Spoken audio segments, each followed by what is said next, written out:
अस्सलाम वालेकुम dear student. आज हमने नाइन्थ क्लास की जो केमिस्ट्री है इसका चैप्टर नंबर 8 और इसका बहुत इंपॉर्टेंट टॉपिक आयोनाइजेशन एनर्जी के बारे में आज हम पढ़ रहे हैं। ये जो आयोनाइजेशन एनर्जी का टॉपिक है ये आपके पास लॉन्ग क्वेश्चंस के तौर पर आएगा। अगर पूरा क्वेश्चन पूछेगा तो लॉन्ग क्वेश्चन होगा कि what is ionization energy, explain its trend in periodic table. या बच्चों ये शॉर्ट क्वेश्चंस के तौर पर आएगा या ये आपके पास एमसीक्यूज में भी आ सकता है बोर्ड के एग्जाम के अंदर। तो सबसे पहले आप जानते हैं कि आयोनाइजेशन एनर्जी होती क्या है। बेटा आमतौर पर हमारे पास ये एक एलिमेंट है, इस एलिमेंट का ये लास्ट शेल है। ये जो लास्ट शेल होता है इसे आपने वैलेंस शेल कहते हैं। वैलेंस शेल के अंदर जितने लूजली बाउंडेड इलेक्ट्रॉन होते हैं उनको निकालने के लिए जो एनर्जी दरकार होगी that is called ionisation energy. तो आपने इसकी डेफिनेशन करनी है कि it is the amount of energy required. ये बेटा ऐसी एनर्जी होती है जो रिक्वायर्ड होती है to remove the most loosely bounded electron. जो मोस्ट लूजली बाउंडेड इलेक्ट्रॉन है उसको निकालने के लिए from the valence shell. Valence shell कहते हैं आखिरी शेल को, आखिरी मदार को। Valence shell of an isolated gaseous atom. वो जो एटम होगा वो आइसोलेटेड भी होगा और गैसियस भी होगा। अब क्वेश्चन आता है what is isolated atom. Isolation का मतलब होता है दूसरों से अलग हो जाना, अलग कमरे में चले जाना, इसे आइसोलेशन कहते हैं। Non bonded atom, non bonded यानी कि ऐसा एटम होगा जो कि नॉन बॉन्डेड होगा, किसी के साथ जुड़ा हुआ नहीं होगा। गैसियस स्टेट क्या होते हैं, व्हाई वी टेक, मतलब आयोनाइजेशन एनर्जी को किस स्टेट के अंदर मेजर करते हैं, ये एमसीक्यूज आएगा। तो सिर्फ गैसियस स्टेट के अंदर इसे मेजर किया जाता है, इसे आप लिक्विड या सॉलिड के अंदर मेजर नहीं कर सकते। अब लिक्विड और सॉलिड के अंदर क्यों नहीं मेजर कर सकते, क्योंकि वो जो मॉलिक्यूल्स होते हैं वहां पे बेटा इंटर मॉलिक्यूलर फोर्सेस आ जाती है। जबकि जो गैसियस स्टेट होती है इसमें बेटा इंटर मॉलिक्यूलर फोर्सेस जो होती हैं नेग्लेजिबल होती हैं। इंटर मॉलिक्यूलर या inter molecular forces, inter molecular forces जो होती हैं वो बच्चों हमारे पास यहाँ पे क्या होगी, नेग्लेजिबल, मतलब नजरअंदाज की जा सकती हैं, बिल्कुल ना होने के बराबर है। दूसरी बात यह है कि gaseous state is the simplest form of matter. मादे की सबसे सादा तरीन शक्ल जो होती है वो गैसियस स्टेट है, इसलिए बेटा हम इसके अंदर इसे मेजर करते हैं। यूनिट्स, क्या आप किस यूनिट के अंदर आयोनाइजेशन एनर्जी को मेजर करेंगे तो वो बेटा आपके पास किलोजोल पर मोल होगा। किलोजोल पर मोल या जॉल पर मोल के अंदर आप इसको मेजर कर रहे हैं। हमारी बुक में किलोजोल पर मोल है तो आपने किलोजोल पर मोल को याद रखना है। अब बेटा हमारी पीरियोडिक टेबल में तीन तरह के एलिमेंट्स होते हैं, या तो कोई मेटल्स है या कोई नॉन मेटल्स है या कोई मेटलाइड्स है। आमतौर पर जो मेटल्स होंगे, मेटल्स, मेटल्स कौन से होते हैं, जैसे सोडियम है, जैसे बेटा पोटाशियम है, रुबीडियम है, इन सबको आप मेटल्स कहते हैं। तो metals have a low ionization energy, मतलब मेटल्स का अगर आपने इलेक्ट्रॉन निकालना है तो आपको थोड़ी एनर्जी देनी पड़ेगी। लेकिन जो दूसरे आपके पीरियोडिक टेबल के अंदर एलिमेंट है उनको आपने नॉन मेटल्स कहते हैं। नॉन मेटल्स क्या होते हैं, जैसे ऑक्सीजन है, नाइट्रोजन है, जैसे कार्बन है, फ्लोरीन है, इनकी जो होती है वो हाई आयोनाइजेशन एनर्जी होगी। मतलब इनमें से अगर आपने इलेक्ट्रॉन निकालना है तो आपको बहुत सारी एनर्जी देनी पड़ेगी, फिर आप इसके अंदर से इलेक्ट्रॉन निकाल सकेंगे, वरना नहीं। अब बेटा आयोनाइजेशन एनर्जी की कुछ एग्जांपल्स हम देखते हैं। सबसे पहले हम सोडियम को देखते हैं कि सोडियम में से, देखो ये सोडियम है बेटा। अब सोडियम के नीचे आपने जी लिखना है, इसका मतलब गैसियस स्टेट में, यानी सोडियम अगर आपके पास सॉलिड है तो आप इसे गैसियस स्टेट में पहले कन्वर्ट करेंगे। अब जब गैसियस स्टेट के अंदर आ जाएगा फिर आपने इसका लास्ट इलेक्ट्रॉन निकाल लेना है। जब एक इलेक्ट्रॉन इसका चला जाएगा तो सोडियम के ऊपर बेटा पॉजिटिव चार्ज आ जाएगा। तो इसकी जो आपके पास आयोनाइजेशन एनर्जी की वैल्यू होगी वो 496 किलोजोल पर मोल होगी। मतलब यह है कि अगर सोडियम के गैसियस एटम आप एक मोल लेते हैं, एक मोल सोडियम कितना होगा, 23 ग्राम। अगर 23 ग्राम आप सोडियम लेते हैं तो इसमें से इलेक्ट्रॉन निकालने के लिए आपको बेटा 496 किलो जूल एनर्जी देनी पड़ेगी, फिर आप इनके लास्ट इलेक्ट्रॉन निकाल सकेंगे। तो that is known as ionization energy.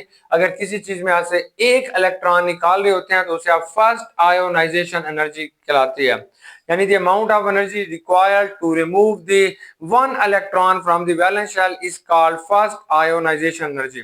अब हम दूसरी एग्जांपल लेते हैं मैग्नीशियम की। तो मैग्नीशियम है बेटा, ये आपके पास मैग्नीशियम एटम है। इसका आपने पहले ये जो मैग्नीशियम एटम बच्चों आपने लेना है, ये भी गैसियस स्टेट के अंदर लेंगे।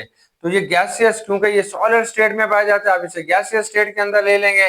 तो आपने क्या करना है कि इसमें से एक इलेक्ट्रॉन निकालेंगे। जब एक इलेक्ट्रॉन आप निकालते हैं तो यहाँ पे आयोनाइजेशन एनर्जी का जो आपको रिक्वायर्ड है वो 737 किलो जूल पर मोल आपको एनर्जी देनी पड़ेगी। That is called first ionization energy.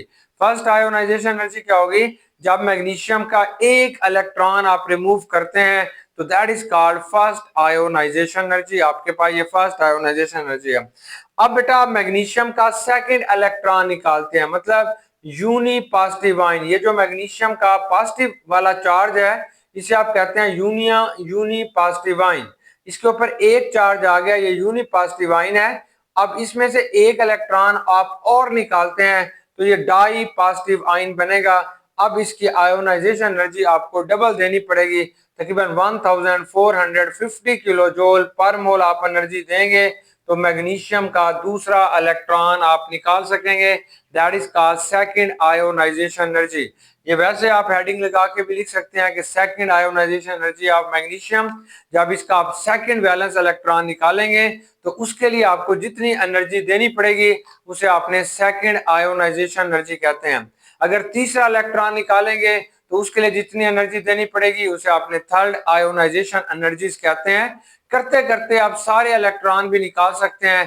That is called successive ionization energies का बेटा आप इसे नाम देते हैं। यहाँ पे हमारे पास ये रिजल्ट आ रहा है कि अगर आप इसका थर्ड आयोनाइजेशन एनर्जी जो होगी उसकी वैल्यू बहुत ज्यादा होगी सेकेंड आयोनाइजेशन एनर्जी से, और सेकेंड आयोनाइजेशन एनर्जी की वैल्यू ज्यादा होती है बेटा फर्स्ट आयोनाइजेशन एनर्जी से। मतलब पहला इलेक्ट्रॉन जब आप निकालते हैं तो आपको थोड़ी एनर्जी देनी पड़ती है, दूसरा इलेक्ट्रॉन निकालते हैं तो इससे ज्यादा एनर्जी देनी पड़ेगी, तीसरा इलेक्ट्रॉन जब निकालते हैं तो उससे भी ज्यादा आपको एनर्जी देनी पड़ेगी, फिर आप उस इलेक्ट्रॉन को रिमूव कर सकेंगे। अब वो कौन से फैक्टर्स हैं जो आयोनाइजेशन एनर्जी पे बेटा जिन पे आयोनाइजेशन एनर्जी डिपेंड करती है? तो सबसे पहला जो फैक्टर होगा वो एटॉमिक साइज है, यानी ये आयोनाइजेशन एनर्जी है बेटा। आयोनाइजेशन एनर्जी आयोनाइजेशन एनर्जी जो होगी वो इनवर्सली प्रोपोर्शनल होगी एटॉमिक साइज के। एटॉमिक साइज के ये बेटा इनवर्सली प्रोपोर्शनल होगी। अगर एटम का साइज बड़ा होगा तो आयोनाइजेशन एनर्जी जो होगी वो कम होगी, अगर एटम का साइज छोटा होगा तो आयोनाइजेशन एनर्जी जो होगी वो बेटा ज्यादा होगी। ये इनवर्सली प्रोपोर्शनल है। कैसे? देखिए आपके पास ये तीन एलिमेंट है, एमसीक्यूज आता है which one has a greater ionization energy. तो ये जो पोटाशियम है इसका साइज सबसे बड़ा है इसलिए इसकी आयोनाइजेशन एनर्जी कम है। लिथियम की आयोनाइजेशन एनर्जी सबसे ज्यादा होगी क्योंकि इसका साइज सबसे छोटा है, तो लिथियम की आयोनाइजेशन एनर्जी सबसे ज्यादा होगी, फिर सोडियम की होगी, फिर बेटा पोटाशियम की होगी। ये जो आयोनाइजेशन एनर्जी होती है that is directly proportional to the nuclear charge. Nuclear charge के बेटा डायरेक्टली प्रोपोर्शनल होगी। न्यूक्लियर चार्ज क्या होता है कि ये न्यूक्लियस और इलेक्ट्रॉन के दरमियान में जो फोर्स ऑफ अट्रैक्शन पाई जाती है that is called nuclear charge. अगर इलेक्ट्रॉन और न्यूक्लियस के दरमियान में न्यूक्लियर चार्ज ज्यादा होगा तो आयोनाइजेशन एनर्जी भी ज्यादा होगी, अगर ये न्यूक्लियर चार्ज कम होगा तो आयोनाइजेशन एनर्जी की वैल्यू भी कम होगी। देखें जैसे आपके पास बेटा फ्लोरीन है, इसकी आयोनाइजेशन एनर्जी ज्यादा है देन दैट ऑफ कार्बन, क्योंकि फ्लोरीन का न्यूक्लियर चार्ज ज्यादा है, कार्बन का न्यूक्लियर चार्ज कम है, इसलिए बेटा इसकी आयोनाइजेशन एनर्जी की वैल्यू जो होगी वो ज्यादा होगी। अब हमने इसका ट्रेंड देखना है पीरियोडिक टेबल के अंदर। हमारे पीरियोडिक टेबल के अंदर आयोनाइजेशन एनर्जी का क्या ट्रेंड होगा? पीरियोडिक टेबल क्या होता है ये हम पहले पढ़ चुके हैं कि ये जो एलिमेंट्स होते हैं बेटा इनको एक खास तरतीब के साथ हमने अरेंज किया हुआ है, और जिस जगह इनको अरेंज किया गया इस टेबल को आपने पीरियोडिक टेबल कहते हैं। अब पीरियोडिक टेबल के अंदर एलिमेंट्स दो तरीकों के साथ अरेंज किया हुआ है, या हॉरिजॉन्टल रोज के अंदर हैं या वर्टिकल कॉलम्स के अंदर हैं। जो बेटा हॉरिजॉन्टल रोज हैं ऐसे, ये जो रोज के अंदर एलिमेंट्स को आप अरेंज करते हैं दैट इज कॉल्ड पीरियड, तो इसको बच्चों अपने पीरियड कहते हैं। अब हम देखते हैं कि सेकंड पीरियड, हमारा जो सेकंड पीरियड है उसके अंदर एलिमेंट्स का आयोनाइजेशन एनर्जी का ट्रेंड क्या होगा। तो यहाँ पे आपने एक बात याद रखनी है कि हमारे पास बेटा जो सेकंड पीरियड के एलिमेंट है वो आपने याद करने हैं। Listen, BBC news on Friday night. तो ये हमारे पास ना सेकंड पीरियड के एलिमेंट है। पहला लिथियम है, फिर बेरिलियम है, फिर बोरान है, फिर कार्बन है, फिर नाइट्रोजन है, फिर बेटा ऑक्सीजन है, फिर फ्लोरीन है और फिर आपके पास क्या होगा, नियॉन होगा। तो ये आपके पास एलिमेंट्स हैं। यहाँ पे आप उनकी आयोनाइजेशन एनर्जीज लिखते हैं कि इनकी आयोनाइजेशन एनर्जी क्या होगी। तो हमारे पास जो आयोनाइजेशन एनर्जी है वो यहाँ पे लिखेंगे। यहाँ पे तो आयोनाइजेशन एनर्जी लिथियम की आपने लिखनी है, तो ये आपके पास आएगी आयोनाइजेशन एनर्जीज। तो लिथियम की जो आयोनाइजेशन एनर्जी है वो 520 किलोजोल पर मोल है, यानी 520 किलोजोल पर मोल आप इसको देंगे तब आप लिथियम का लास्ट इलेक्ट्रॉन निकाल सकते हैं। तो बेटा जो आपके पास बेरिलियम है इसकी आयोनाइजेशन एनर्जी 899 किलोजोल पर मोल है। बोरान जो है इसकी जो आयोनाइजेशन एनर्जी है वो 801 है। अब आप देख रहे हैं कि बेरिलियम की आयोनाइजेशन एनर्जी ज्यादा है जबकि बोरान की आयोनाइजेशन एनर्जी जो है वो कम है। अब बेटा इसके बाद ये क्यों है अभी हम इसे डिस्कस करते हैं। कार्बन की जो आयोनाइजेशन एनर्जी होगी 1086 किलोजोल पर मोल है। नाइट्रोजन की जो आयोनाइजेशन एनर्जी है वो 1402 किलोजोल पर मोल है। ऑक्सीजन की जो होगी 1314 आएगी। फ्लोरीन की जो है वो 1681 है। नियॉन की बेटा 2081 किलोजोल पर मोल है। अब यहाँ पे ना दो एबनॉर्मल केस आ गए हैं। अब आयोनाइजेशन एनर्जी का सिंपल ट्रेंड क्या है कि अगर आपने लेफ्ट टू राइट, ये वाला जो हिस्सा होता है इसे आप कहते हैं लेफ्ट हैंड, ये वाला हिस्सा जो होता है बेटा इसे हम कहते हैं राइट हैंड। तो ये लेफ्ट टू राइट की तरफ जाते हुए डिक्रीज होती है। लेफ्ट टू राइट, अगर आप लेफ्ट टू राइट की तरफ मूव कर रहे हैं तो आयोनाइजेशन एनर्जी जो होती है वो डिक्रीज हो रही होती है, ये कम हो रही होती है। अब क्वेश्चन आता है व्हाई डिक्रीजेस, क्यों डिक्रीज हो रही है, क्यों ऐसा हो रहा है कि वो डिक्रीज हो रही है। तो आप कहते हैं क्योंकि लिथियम सबसे बड़ा है, फिर बेरिलियम आएगा, फिर बेटा बोरान आएगा, फिर कार्बन, फिर नाइट्रोजन, फिर ऑक्सीजन, फिर ये फ्लोरीन, फिर ये नियॉन जो होता है वो इधर आ जाएगा। तो आप बताते हैं कि इनकी आयोनाइजेशन एनर्जी इसलिए डिक्रीज हो रही है। व्हाई डिक्रीजेस, तो आप कहते हैं बिकॉज, क्योंकि बेटा इसका atomic size decrease, because atomic size, क्योंकि इसका जो एटॉमिक साइज है ये आप देख रहे हैं ये इनके एटॉमिक साइजेस हैं। एटॉमिक साइज जो होता है वो डिक्रीज होता जा रहा है, एटॉमिक साइज इसका कम होता जा रहा है। एंड न्यूक्लियर चार्ज इंक्रीजेस, और न्यूक्लियस और इलेक्ट्रॉन के दरमियान में जो फोर्स ऑफ अट्रैक्शन होती है उसे न्यूक्लियर चार्ज कहते हैं, वो इंक्रीज होता जा रहा है और एटॉमिक साइज डिक्रीज होता जा रहा है। इसलिए लेफ्ट टू राइट की तरफ मूव करते हुए आयोनाइजेशन एनर्जी की वैल्यू जो होती है वो डिक्रीज हो रही है। अब यहाँ पे एक ट्रेंड पाया जा रहा है, एक अजीब सी बात है कि ये बेरिलियम है इसकी आयोनाइजेशन एनर्जी बेटा कम होनी चाहिए थी, बोरान की ज्यादा होनी चाहिए थी। सिमिलरली यहाँ पे भी एक्सेप्शनल केस है कि नाइट्रोजन की कम होनी चाहिए थी, ऑक्सीजन की ज्यादा होनी चाहिए थी, लेकिन ये उलट क्यों हो गया। अब बेटा आपसे क्वेश्चन आएगा व्हाई बेरिलियम, कि वे व्हाई क्यों बेटा ये जो बेरिलियम होता है high ionization energy then boron, होनी बोरान की ज्यादा चाहिए थी, बेरिलियम की क्यों ज्यादा है। तो आपने मुख्तसर सा जवाब देना है क्योंकि beryllium has a stable electronic configuration, beryllium has a stable electronic configuration. तो इसकी बेटा एक स्टेबल किस्म की इलेक्ट्रॉनिक कॉन्फ़िगरेशन होती है कि इसके अंदर जो इलेक्ट्रॉन की तरतीब है वो एक स्टेबल है, इसलिए यहां से इलेक्ट्रॉन निकालना मुश्किल हो जाएगा। Beryllium has a stable electronic configuration, so it is difficult to remove an electron. It is a difficult, तो ये मुश्किल होगा to remove electron, कि आप यहां से remove an electron from beryllium, as compared to boron, as compared to boron, कि boron के अंदर से बेटा इलेक्ट्रॉन निकालना आसान होगा लेकिन बेरिलियम के अंदर से इलेक्ट्रॉन निकालना मुश्किल होगा। यही वजह है कि बेरिलियम की आयोनाइजेशन एनर्जी बढ़ जाती है, बोरान की कम हो जाती है। सेम ट्रेंड आपने यहाँ पे बता देना है कि ऑक्सीजन की आयोनाइजेशन एनर्जी ज्यादा होनी चाहिए थी, क्योंकि ऑक्सीजन छोटा है, नाइट्रोजन बड़ा है। जो इसका साइज बड़ा होगा उसकी आयोनाइजेशन एनर्जी कम होती है। लेकिन यहाँ पे भी आप बताओगे कि नाइट्रोजन, यही वाली लिखोगे, nitrogen has a stable electronic configuration, so it is difficult to remove an electron from nitrogen as compared to oxygen। तो आपने नाइट्रोजन से इलेक्ट्रॉन निकालना मुश्किल हो जाएगा, एज कंपेयर टू ऑक्सीजन से इलेक्ट्रॉन निकालना आसान हो जाता है।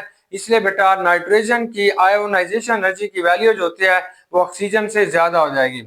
अब बेटा हमारे पास जो दूसरा ट्रेंड आता है उसको हम कहते हैं ग्रुप। जो वर्टिकल कॉलम्स के अंदर अगर आप एलिमेंट्स को अरेंज करते हैं, वर्टिकल कॉलम्स, अगर बेटा ग्रुप क्या होते हैं पीरियोडिक टेबल के अंदर, अगर एलिमेंट वर्टिकल कॉलम्स के अंदर पाए जाते हैं, वर्टिकल कॉलम के अंदर जो आपने एलिमेंट्स को अरेंज किया हुआ है, तो that is known as a group. अब ग्रुप के अंदर क्या होगा, यहाँ पे भी वही होगा कि अगर टॉप से बॉटम की तरफ मूव करते हैं, टॉप टू बॉटम, यानी ग्रुप के अंदर आपने टॉप टू बॉटम मूव करेंगे तो क्या होगा, आयोनाइजेशन एनर्जी डिक्रीजेस। ये जो आयोनाइजेशन एनर्जी होती है वो डिक्रीज होना शुरू हो जाता है, कम होना शुरू हो जाती है। वाई, क्यों डिक्रीज होती है, क्यों बेटा ये डिक्रीज हो जाएगी, तो आप कहते हैं बिकॉज, क्योंकि इसका साइज इंक्रीज होना शुरू हो जाता है। बिकॉज, क्योंकि बच्चों size of an atom increases, कि एक एटम का जो साइज होगा वो इंक्रीज हो जाता है, वो बढ़ जाता है, इसलिए उससे इलेक्ट्रॉन निकालना क्या हो जाएगा, आसान हो जाएगा। अब आपने फर्स्ट ए यानी पहला जो ग्रुप हमारे पास है इसकी आयोनाइजेशन एनर्जी देखते हैं किसकी कितनी है। तो आप देखिएगा, तो हमने इसे शुरू करते हैं। ये पहला मेंबर जो होगा वो लिथियम है बेटा, दूसरा पोटासियम है, सॉरी लिथियम है, सोडियम है, पोटाशियम है, रुबीडियम है और सीजियम है। हम फ्रांसियम को इसलिए नहीं लेते क्योंकि वो रेडियो एक्टिव एलिमेंट है, वो फौरन ही डिके हो जाता है। तो अब आप देखें लिथियम की आयोनाइजेशन एनर्जी सबसे ज्यादा होगी क्योंकि ये सबसे छोटा है, ये 520 किलो जूल पर मोल जो है वो इसकी आयोनाइजेशन एनर्जी है। अगर आप सोडियम को देखते हैं तो 496 किलो जूल पर मोल इसकी है। पोटाशियम को देखते हैं तो 419 किलो जूल पर मोल है। रुबीडियम को देखते हैं तो 403 किलो जूल पर मोल है। सीजियम को देखते हैं तो 377 किलो जूल पर मोल है। तो ये देखें कि इनकी आयोनाइजेशन एनर्जी टॉप से बॉटम की तरफ क्या हो रही है, डिक्रीज हो रही है। क्यों डिक्रीज हो रही है, क्योंकि लिथियम सबसे छोटा है, सोडियम इससे बड़ा है, पोटाशियम इससे बड़ा है, रुबीडियम इससे बड़ा है और सीजियम का साइज सबसे बड़ा है। अगर आप टॉप से बॉटम की तरफ मूव कर रहे हैं तो एटॉमिक साइज इंक्रीज होते जा रहे हैं। जब एटॉमिक साइज इंक्रीज होते जा रहे हैं तो न्यूक्लियर चार्ज डिक्रीज होता जा रहा है, इसलिए बेटा आयोनाइजेशन एनर्जी जो होती है वो टॉप से बॉटम की तरफ डिक्रीज हो जाएगी।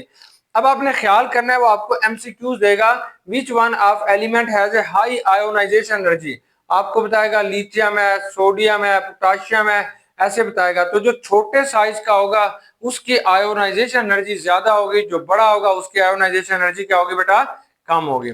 उम्मीद है डियर स्टूडेंट कि आज का लेक्चर आपको समझ आ गया होगा। बेस्ट विशेष, गुड लक, अल्लाह हाफिज।